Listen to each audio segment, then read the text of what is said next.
Allah Azza wa Jal says, وَإِذَا أَنْعَمْنَا عَلَى الْإِنسان, when we shower favor onto the human being, أَعْرَض, that the human being ignores it, deliberately ignores it. The suggestion here is that when human beings are given lots of gifts by Allah, human beings start becoming deluded into thinking somehow they deserve them, or they are entitled to them, or this is because of their own doing, or their own accomplishments, or their own capability. So they completely ignore the fact that these are favors. They actually start thinking they own them, or they're entitled to them in one way or the other. وَنَأَى بِجَانِبِهِ, and he turns away to his side. In other words, this is kind of a, let me give you an English translation, an American English translation of نَأَى بِجَانِبِهِ. That's نَأَى بِجَانِبِهِ. When somebody says Allah has given you a lot of favor, that's literally captured in language. So he huffs and puffs about the things that Allah has given and dismisses the idea that this is somehow a divine gift.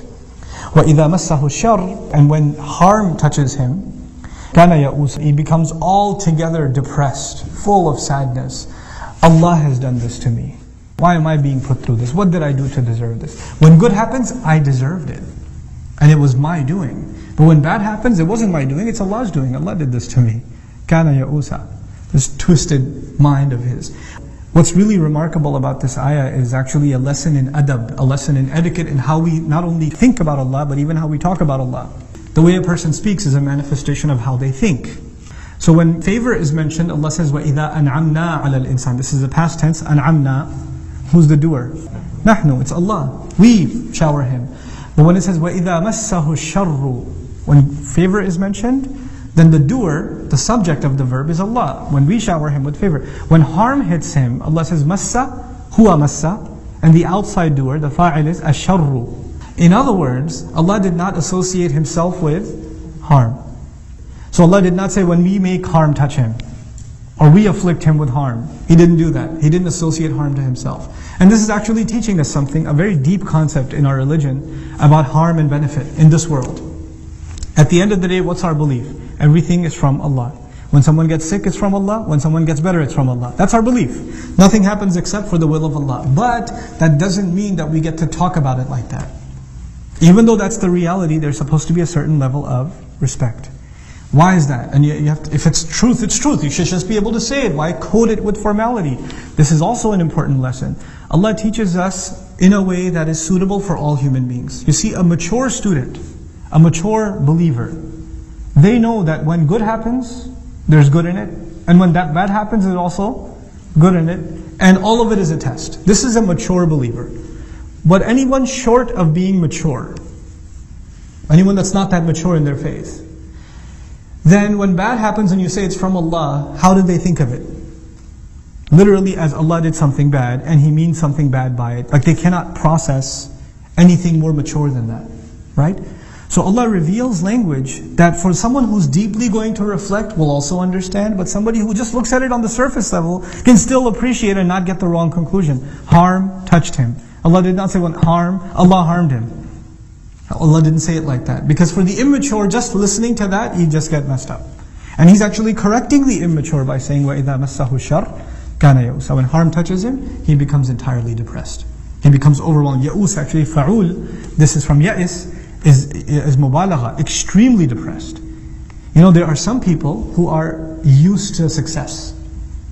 They're used to just getting 100, they're used to winning every race, they're used to winning every game, they're used to being number one at everything. You know, they're used to getting their parents to listen to everything they say, etc., etc. Then one time they don't get their way. What happens to those kinds of people?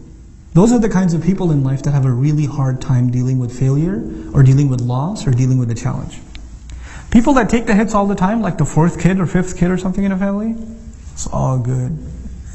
Or the youngest one, you know, youngest kids, like, you know, I'm afraid for my youngest one because, you know, she can get away with pretty much anything. You know, because by the time you get to the youngest age, then, you know, for some reason the policing of your parents just, I don't know where it goes. Like I tell my mother and father that about my youngest sister. They were tough on us, but my youngest sister gets away with that. And I'm like, Mom, what happened? This was not policy with us. She's so little. She's not little. What happens with people? They get spoiled. Favors can spoil someone. And so when a little bit is taken away, they become entirely depressed. Now this lesson that Allah teaches us about favor, harm touching you, all of us in this dunya have been given a limited number of ni'mah and a limited number of shar. On the one hand, Allah has decided what our rizq is going to be. Our rizq, our provision includes our money, but it also includes our friends. Our family is our rizq. Our knowledge is our rizq. People who teach us is our rizq. The people who learn from us are our rizq. Our children are our rizq. Every good you have in your life is basically your rizq. You don't have an unlimited amount of this stuff. Where do you get the unlimited stuff? You get that in Jannah. Here, there's a limited supply of what you're going to get. It's written for you. Then on top of that, there's a limited number of challenges that you're going to face in this life. Allah is not going to give you any more or any less than what He's written for you. That's it. It's declared, this is what your lot in life is.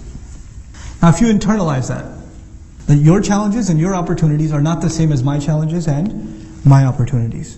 They're not the same. And sometimes Allah opens a door of opportunity, but you refuse to walk through it. You could have reaped a lot of reward from it, but you chose to not walk through it. And then you end up suffering. And then you end up blaming Allah instead.